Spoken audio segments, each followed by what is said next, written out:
April 18, 1945, the Ruhr Pocket, Western Germany.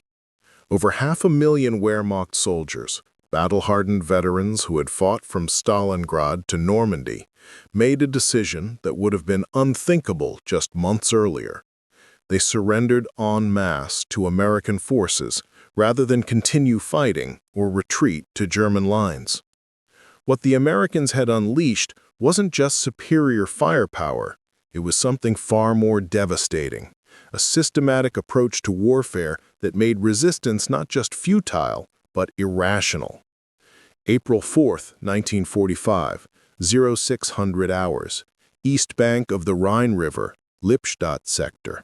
The encirclement was complete.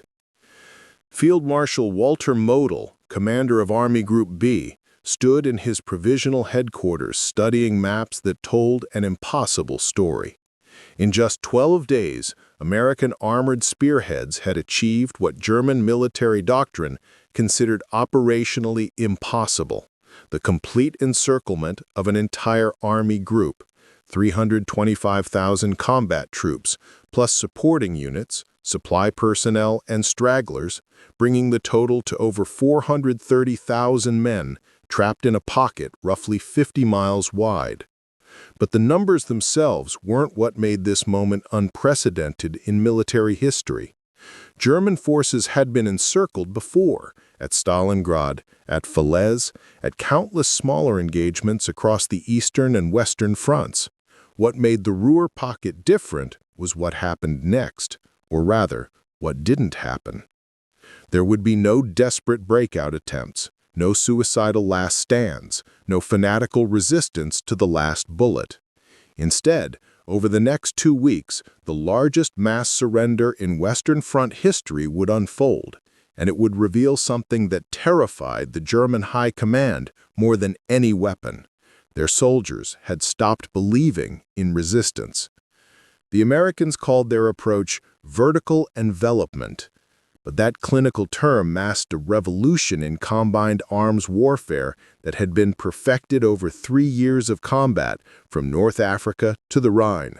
Major General J. Lawton Collins, commanding 7th Corps, had developed a system of warfare that didn't just defeat German positions, it made defending them psychologically impossible.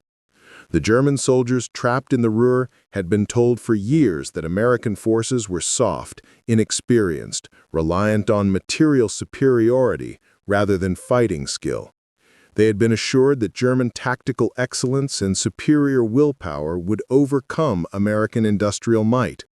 Army Group B contained veterans of the Eastern Front, men who had survived Kursk and Kiev, soldiers who knew how to fight in encirclements and had broken out before. Yet within days of the pocket's formation, entire divisions were surrendering without firing a shot. By April 18th, when Model dissolved Army Group B and released his men from their oath, over 317,000 had already laid down their arms. By the time the pocket was completely cleared on April 21st, American forces had processed 325,000 prisoners, with estimates suggesting total captures, including those who surrendered in the immediate aftermath, exceeded 500,000 when counting attached Luftwaffe, SS, and paramilitary units throughout the industrial Ruhr region.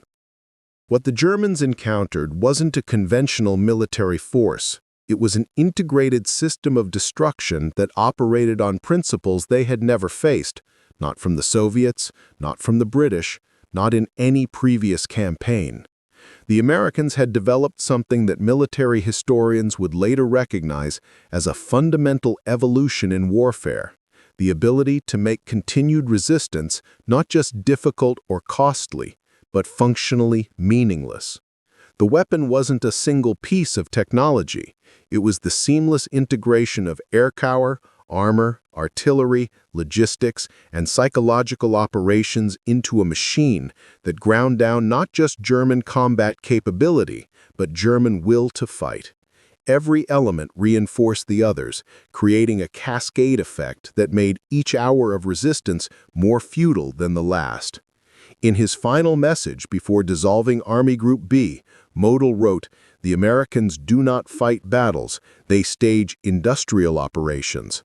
Our men face not an army, but a system. Courage means nothing when the enemy can predict your every move, answer your every action, and make your position untenable before you even occupy it."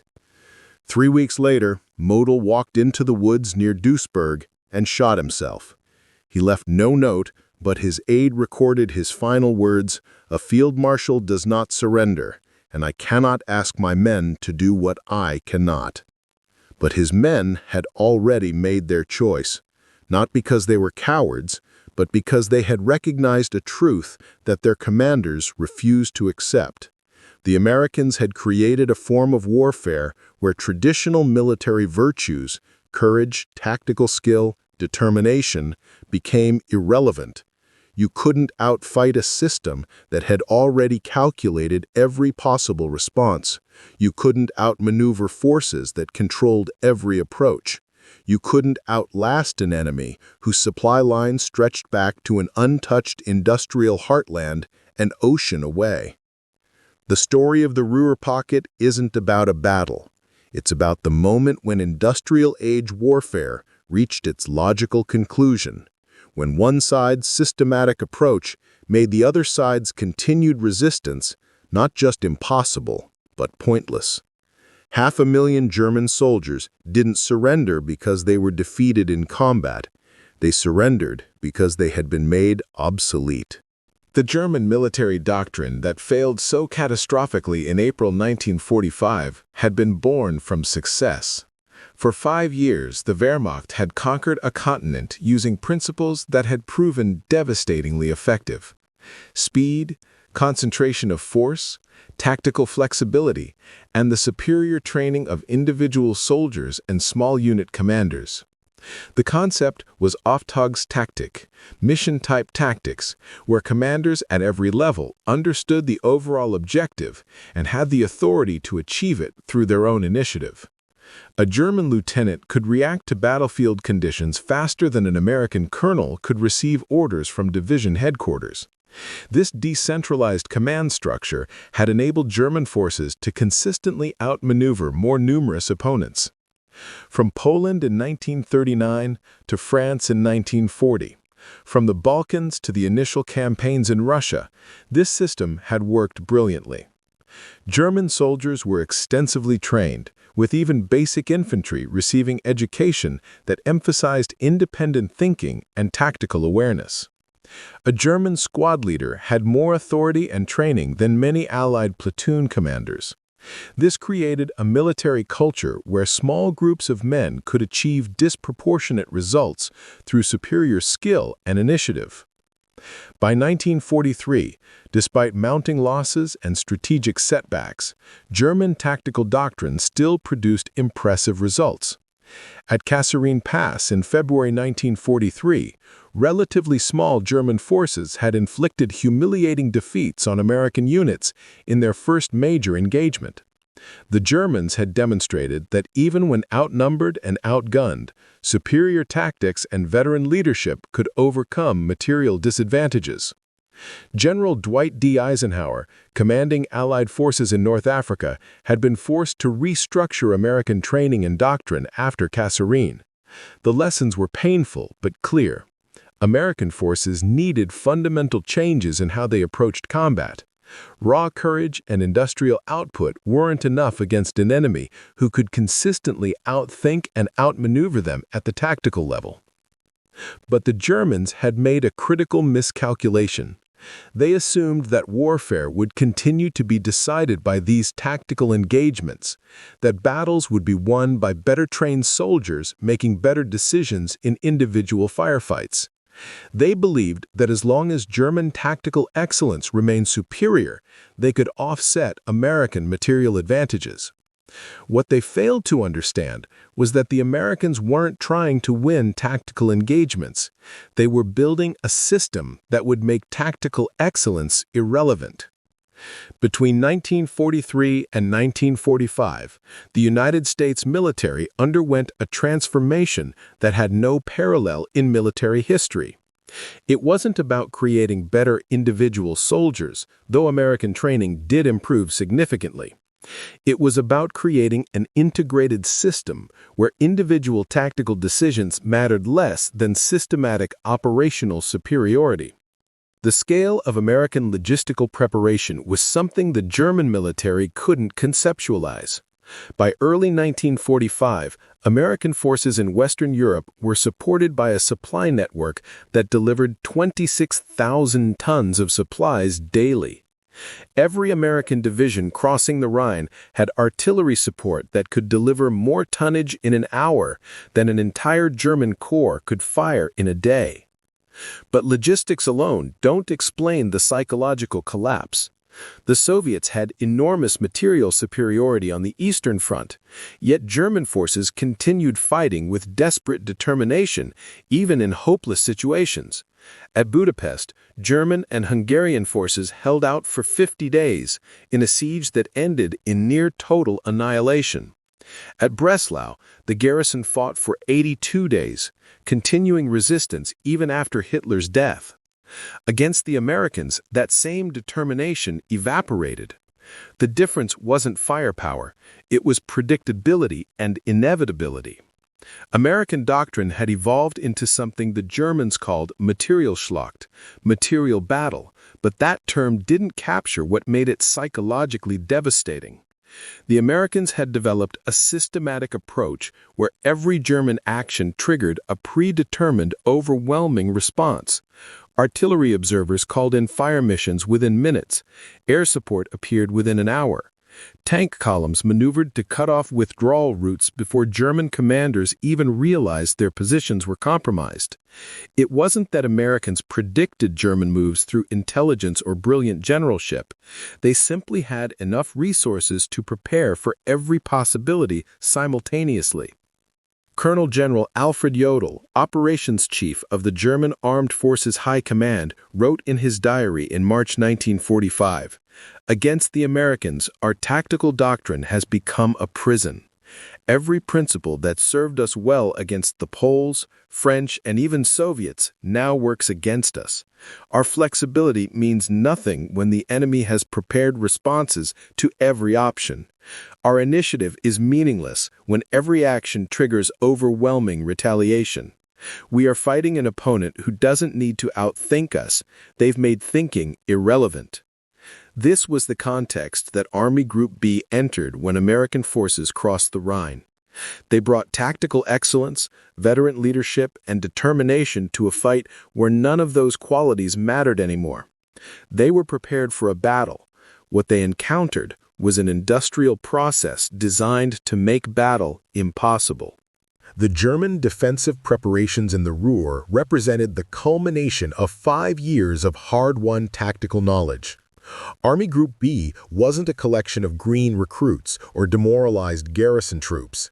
It contained the 116th Panzer Division, veterans of the Normandy campaign, the 3rd Panzer Grenadier Division, which had fought through Italy and France, the 338th Infantry Division, survivors of the Eastern Front. These weren't men who broke easily. General Gunther Blumentritt, commanding 1st Parachute Army within the Pocket, had personally overseen defensive preparations throughout January and February 1945. His planning documents, captured after the surrender, revealed meticulous attention to lessons learned from 3 years of retreat. Every position had been sited with interlocking fields of fire. Every bridge had demolition charges. Every crossroad had been pre-registered for artillery. Every likely American approach had prepared defensive positions. The Ruhr industrial region itself provided natural advantages. The area contained over 4,000 factories, countless mine shafts, and urban areas perfect for defensive warfare. The terrain was broken by rivers, canals, and industrial complexes that channeled any attacking force into predictable routes. German engineers had spent months preparing positions that would turn each factory, each urban block, each river crossing into a killing ground. Intelligence assessments captured from German divisional headquarters showed they understood American capabilities. They knew about American artillery superiority. Their doctrine called for immediate dispersal when American forward observers were spotted. They knew about American air power. They planned operations during bad weather and prepared covered positions. They knew about American armor tactics. They prepared anti-tank positions in depth with carefully planned withdrawal routes. What made German commanders confident wasn't ignorance of American strength, it was faith in proven defensive doctrine. The Manual for Positional Defense, refined through years of combat, dictated that a properly prepared defensive position held by determined troops could exact casualties of 3 to 5 attackers for every defender lost. The mathematics seemed simple. Even if Americans had 3-to-1 superiority, attacking into prepared defenses should produce unsustainable casualties. Lieutenant General Fritz Bayerlein, commanding LII Corps, had survived North Africa, Normandy, and the Ardennes offensive. His after-action reports consistently emphasized the same principle. American forces would attack until casualties became politically unacceptable, then pause to reorganize. The German goal wasn't to win, it was to make victory too expensive. Every day of resistance bought time for wonder weapons, for peace negotiations, for some miracle that would stave off total defeat. The Pocket's defenders had ammunition stockpiled for weeks of combat. Food supplies had been consolidated from the surrounding region. Medical facilities had been established in the safest rear areas. Communications networks linked every major position. On paper, Army Group B had everything needed for extended resistance. Colonel Wilhelm Wiebig, operations officer for the 15th Army, wrote in his journal on April 3rd, the day before encirclement, "The Americans will find the Ruhr a far different battle than their race across France. Here we fight from prepared positions with our backs to our homeland. Here their speed means nothing.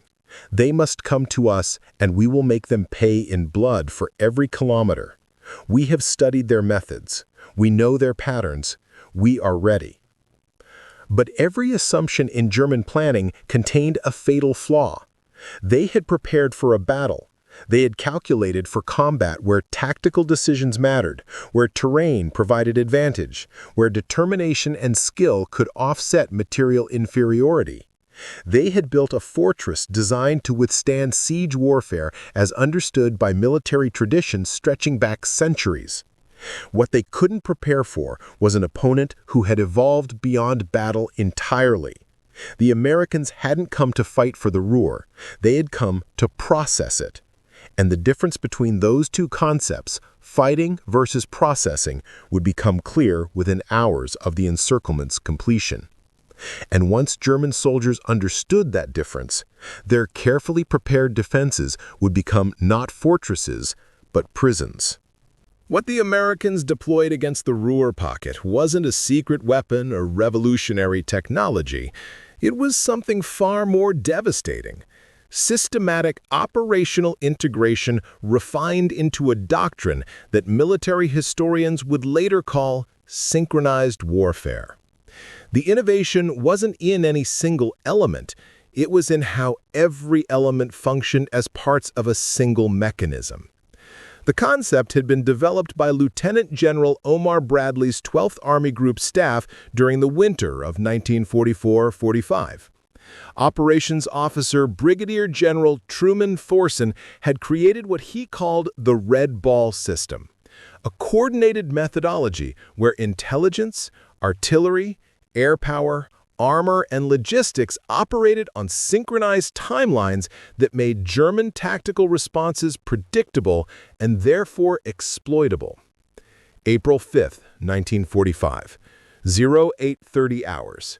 First full day of the encirclement. The system activated. American P-38 Lightning reconnaissance aircraft began flying a grid pattern over the entire pocket at precisely timed intervals. Every camera pass was numbered and cataloged. Photo interpreters at IX Tactical Air Command headquarters received developed film within 2 hours of each mission. They weren't looking for tanks or troop concentrations. They were mapping every German position, every movement, every supply dump, creating a living picture of the entire defensive network. By 1400 hours, the first pattern had emerged. German units were repositioning to defend the most obvious American approach routes, exactly as doctrine dictated. American intelligence officers marked these positions on master maps and calculated something that Germans couldn't anticipate: the timing of German movements. At 1600 hours, American artillery began firing on roads and intersections, not where German troops were, but where they would be in 30 minutes, based on observed movement patterns. German commanders reported to Army Group B headquarters that American artillery seemed to predict their movements. They adjusted, moving at different times, using different routes. American photo reconnaissance documented the changes. Artillery adjusted accordingly. The psychological impact was immediate. German after-action reports from those first days repeatedly used the word uncanny. American fire seemed to anticipate every movement. Units that repositioned at night found themselves under artillery fire at their new locations within hours. Supply columns that changed routes discovered American fighter bombers waiting at alternate crossroads. It wasn't intelligence superiority, it was systematic observation creating predictive patterns. Colonel Edwin Luther, commanding artillery for 7th Corps, had developed the time-on-target method to devastating perfection. When American observers identified a worthwhile target, Luther's system coordinated multiple artillery battalions firing from different locations, timing shells to impact simultaneously. A German position might see a single ranging shot, calculate they had minutes before the main bombardment, and attempt to displace, only to have dozens of shells from 6 different directions arrive within a 5-second window. The scale of American artillery was something German veterans couldn't process. The 3rd Armored Division alone had dedicated artillery support equivalent to what the entire Wehrmacht army in the pocket could deploy. When 7th Corps called for Corps-level artillery support, over 300 guns could fire coordinated missions. The Ruhr Pocket contained approximately 800 German artillery pieces, but inadequate ammunition and constant counter-battery fire meant fewer than 200 could fire at any given time. But artillery was merely the anvil. The hammer was operational tempo. American armored columns didn't attack German positions, they bypassed them. Using radio communications and aerial reconnaissance, American commanders identified gaps in German lines within hours of their formation. Tank columns would exploit these gaps before German reserves could respond, cutting off entire units from supply and communication. The 2nd Armored Division demonstrated this on April 7th. Reconnaissance identified a 4-kilometer gap in German lines southeast of Hamm. Within 3 hours, Combat Command A had pushed an entire armored column through the gap, advanced 15 kilometers, and blocked the main supply route for 2 German divisions. The encircled German forces discovered they were cut off only when supply convoys failed to arrive. By then, American forces had established blocking positions too strong to break without a major counterattack, and attacked German forces no longer had the fuel or coordination to mount. What made this psychologically devastating wasn't just the encirclement, it was the timing. German tactical doctrine emphasized rapid response to developing situations, but American operational tempo moved faster than German decision cycles. By the time German commanders identified a problem, communicated orders, and began executing responses, American forces had already advanced to the next phase. Lieutenant Karl Godau, operations officer for the 116th Panzer Division, wrote in his journal on April 9th, "We are always responding to situations that have already changed. Our commanders make correct decisions for circumstances that no longer exist. By the time orders reach forward units, the Americans have moved and the orders are obsolete. We are fighting yesterday's battle while they are already positioning for tomorrow's." The system wasn't perfect. American units still faced fierce resistance at key points, still took casualties, still encountered situations where German tactical skill created local advantages. But those tactical victories meant nothing within the larger operational framework. A German company might successfully defend a crossroads for 6 hours, inflicting casualties on American attacking units, only to discover American forces had already bypassed the position entirely and cut off their withdrawal route. April 12, 1945. The cascade began in earnest. What started as tactical defeats transformed into systemic collapse within the German command structure. The breaking point wasn't any single engagement. It was the cumulative realization that continued resistance served no purpose. American intelligence teams, working with captured German communications equipment, documented the collapse in real time. Radio intercepts from German divisional headquarters revealed a pattern. Initial confidence, followed by confusion, then desperation, finally resignation. By April 14th, entire battalions were surrendering without American forces even approaching their positions. They simply walked out of their fortifications and waited for Americans to process them. The 9th Panzer Division provides the clearest example. On April 10th, the division reported full combat readiness with 47 operational tanks and 4,200 combat effectives. Division Commander General Harold von Elverfeldt issued orders for aggressive counterattacks to restore German lines. On April 13th, after 3 days of attempting to execute offensive operations, von Elverfeldt reported to Army Group B, "Every movement draws immediate artillery fire. Every concentration draws air attack. We advance 500 meters. American armor appears on our flanks. We cannot maneuver. We can only die in place or surrender." On April 15th, von Elverfeldt surrendered his division with 38 tanks still operational and ammunition for 2 more days of combat. When interrogated by American intelligence officers, he stated, "I surrendered not because we were defeated, but because fighting had become murder. I could achieve nothing except the death of my men." The psychological studies conducted by U.S. Army psychiatrists with surrendered German troops revealed common themes. Soldiers described a sense of helplessness unlike anything experienced on the Eastern Front. Against the Soviets, individual courage and tactical skill could change local situations. Against the Americans, nothing they did mattered. One German sergeant told interrogators, "Against the Russians, a brave man might survive.